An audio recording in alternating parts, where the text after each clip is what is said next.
반갑습니다. 릭생입니다. 그림 실력이 잘 안 느는 가장 큰 이유, 여러분들 생각은 어떠세요? 개인적인 생각입니다. 그림 실력이 잘 안 느는 가장 큰 이유는 생각이 너무 많아서다 이야기하고 싶습니다. 그림을 그리려면 생각을 많이 해야 되는 건 맞아요. 근데 불필요한 생각이 너무 많아요. 지나친 고민, 또 고민이 커지면 걱정이 되죠. 걱정이 커지면 의심을 하게 됩니다. 내가 실력이 잘 늘지 않는 것에 의심을 하게 됩니다. 내 취미잖아요. 내 소중한 여가 생활에 의심을 갖게 되니까 둘 수가 없는 겁니다. 어떻게 보면 당연한 얘기입니다. 그래서 입문자 입장에서 제가 잘 그리려고 노력 안 하고 순수하게 의심을 좀 안 할 수 있는 스케치를 좀 해볼 건데 여러분들에게 도움이 좀 됐으면 해요. 이 사진을 보시면 나이가 드신 분이 한 분 계시고 지팡이를 들고 있습니다. 그리고 양떼들이 많이 있습니다. 또 뒤에는 아주 정형적으로 누가 딱 갖다 합성한 것처럼 근사한 나무가 하나 서 있죠. 우리 양치기 선생님이 너무 기계적으로 서 계십니다. 누가 사진을 찍어주는 척 그렇게 포즈를 잡고 계시니까 그려보고 싶다는 생각이 좀 안 들 정도로 기계적이지 않습니까, 여러분들? 저 중앙에 떡하니 서 있는 나무도 그렇고요. 사진을 바탕으로 한번 이야기를 해볼게요. 사람이 딱 서 있으니까 막막합니다. 내가 강아지, 고양이는 좀 어떻게 해보겠어요? 양까지는 어떻게 해보겠는데 저 서 있는 사람을 또 저런 자세를 그리려니 막막합니다. 우리가 어떻게 보면 실력을 늘게끔 방해하는 요소가 사진을 똑같이 그리려는 습관부터가 큰 방해 요소일 수 있습니다. 저걸 똑같이 그리고 똑같진 않지만 좀 비슷하게 그려야 된다는 그런 압박이 여러분들의 실력의 노선을 뭐라고 그럴까요? 길이 있는데 비가 온 것처럼 흙탕물을 좀 만들고 있다고 그럴까요? 흙탕물 걸어갈 수 있죠. 하지만 짜증이 납니다. 똑같은 원리일 것 같아요. 스트레스를 좀 안 가질 수 있는 이런 방법은 어떻습니까? 권장을 해드리는 겁니다. 머리를 그릴 거예요. 하나 그리고요. 너무 작나요? 이게 머리입니다. 그리고 코 그리고요. 똑같이 안 그립니다. 밀짚 모자가 올라가 있죠. 뒷면이 밀짚 모자의 후면이 보입니다. 사다리꼴 그리고 사다리꼴 그리고 이렇게까지 해보자고요. 만화 같나요? 만화 같은데 정서에 따라 다르게 보이죠. 그리고 이게 반팔 소매가 있고요. 팔 하나가 나와서 이쪽이 정강이쯤에 손이 나왔습니다. 이 정도입니다. 그리고 들고 있는 지팡이가 이쪽이니까 손목이 이 정도겠죠. 잡고 있는 포즈는 이 정도고 다리 그릴 건데 요점이 무릎일 것 같아요. 그리고 신발이고 이게 부츠인가요? 그리고 신발 앞에 모서리 처리하기 힘들잖아요. 그럼 이렇게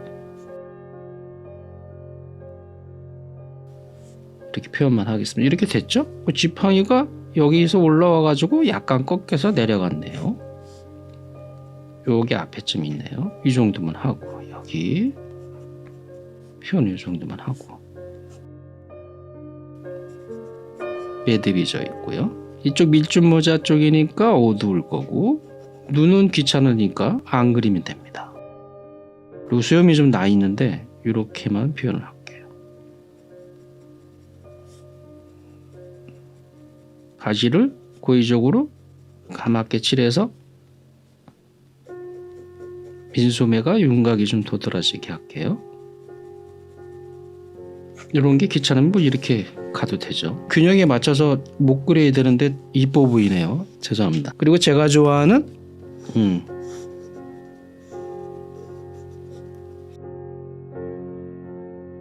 가장 어두운 부분 저는 상당히 좋아합니다. 이걸 좀 두껍게 칠할게요.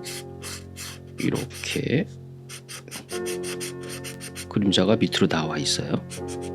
이렇게 표현을 했습니다. 여러분들은 어떻게 그리고 계실까요? 제가 지금 얘기하는 게 이 방법입니다. 다시 한번 보여드릴게요. 얼굴 조금 크게 그릴까? 자, 얼굴 사다리꼴 그리고 코 밀짚 모자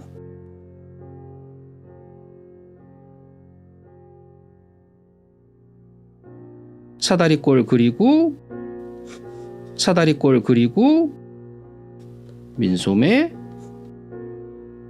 그 다음에 손목이 와서 허벅지 쪽에 손이 내려와져 있고 그냥 일자로 내려갈게요. 이게끔 이쯤이 무릎일 거고 바지가 이 정도 보이고 부츠가 내려와져 있고요. 내려오고 부츠가 내려오고 자, 이 정도로 끝냈어요. 매듭이 져 있고요. 내려갔어요. 여기 해리가 있고 옷에 좀 주름이 있으면 있어 보이니까 난 모르겠어. 그럼 이렇게 가요 그냥. 그 다음에 포인트적인 어두운 부분은 두꺼운 펜으로 칠하고 있습니다. 손에 듭시고요. 그리고 여기 안쪽에 바지 좀 밑에 내려와 있는 약간의 입체감이 어둡게 하면 좀 도드라지죠. 밀짚 모자도 이렇게 가고 부츠도 오래 신어서 낡았을 테니까 뭐 이 정도만.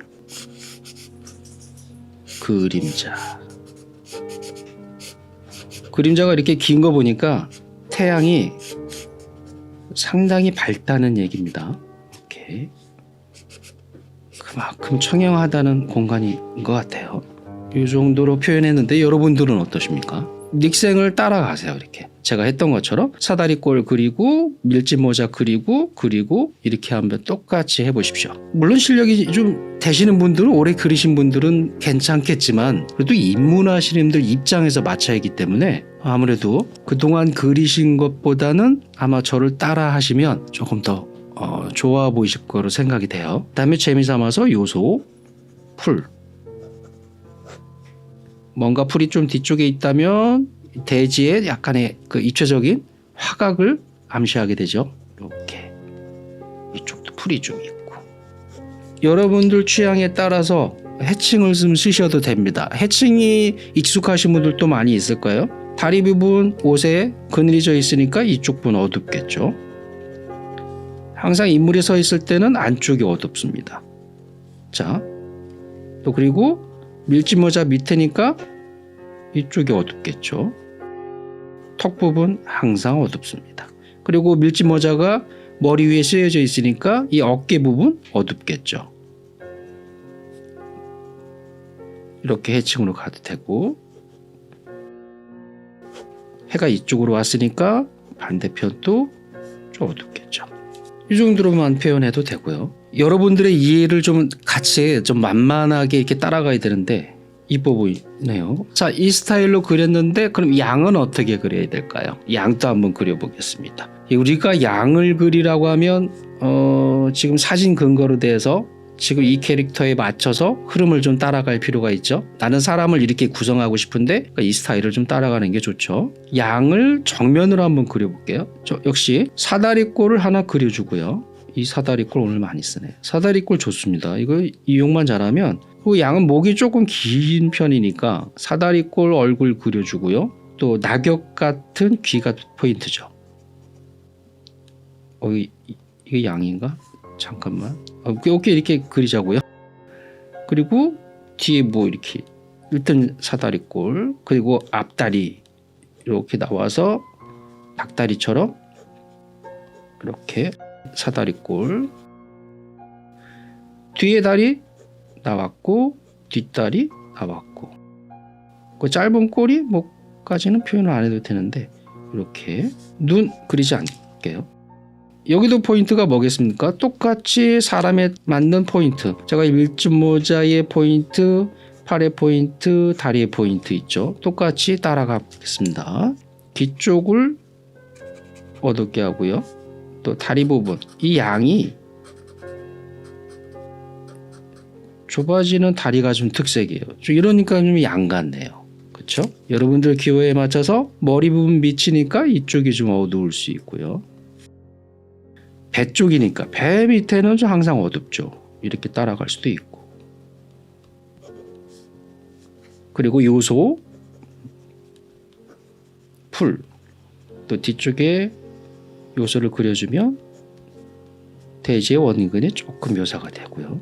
이 정도만 정면의 양이라고 표현을 했습니다. 그럴듯하게 갑니다. 저 이 양의 이 스타일로 옆모습을 그려볼게요. 사다리꼴 그리고 눕혀볼게요. 이렇게 눕혔어요. 일단 어떻게 될지 모르겠지만 하지만 목이 좀 나와서 이 풀 뜯고 있는 양이 있죠. 그 다음에 잎사귀 같은 귀가 있고요. 그리고 앞다리가 있습니다. 이렇게 와서 닭다리 같은 밑으로 뾰족해지는 다리가 있고 뒷다리가 있어요. 왔고 이쪽에 와서 엉덩이 조금 미윗하면 이렇게 깎아주고요. 오케이, 좋습니다. 꼬리가 짧죠. 그리고 배가 나왔고요.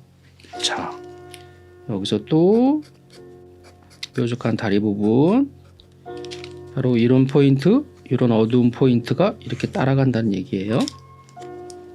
이런 포인트가 따라가고 귀, 낙엽 같은 귀.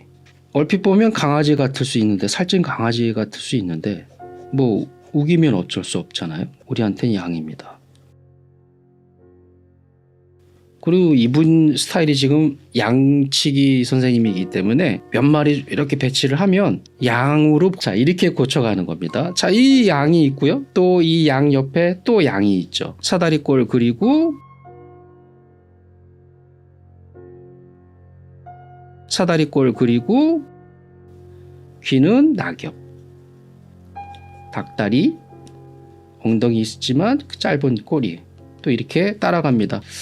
어떻게 보면 개 같기도 하고 조금 미흡했다면 죄송한데 양입니다. 저를 믿고 따라와 주시는 분들은 양이라고 재미있게 하려고 하는 거 아니고요. 실제로 이렇게 나왔습니다. 이렇게 기호에 따라서 두꺼운 펜으로 포인트를 짧게 해도 되죠. 여기 역시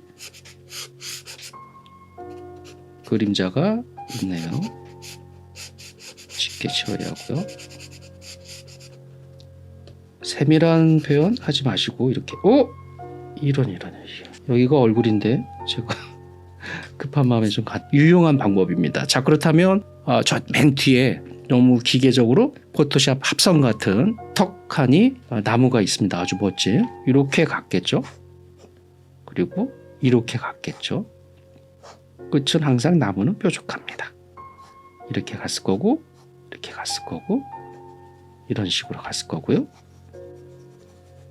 나무는 쉽네요. 그냥 대충 모양 이렇게 따라서 이렇게 가고,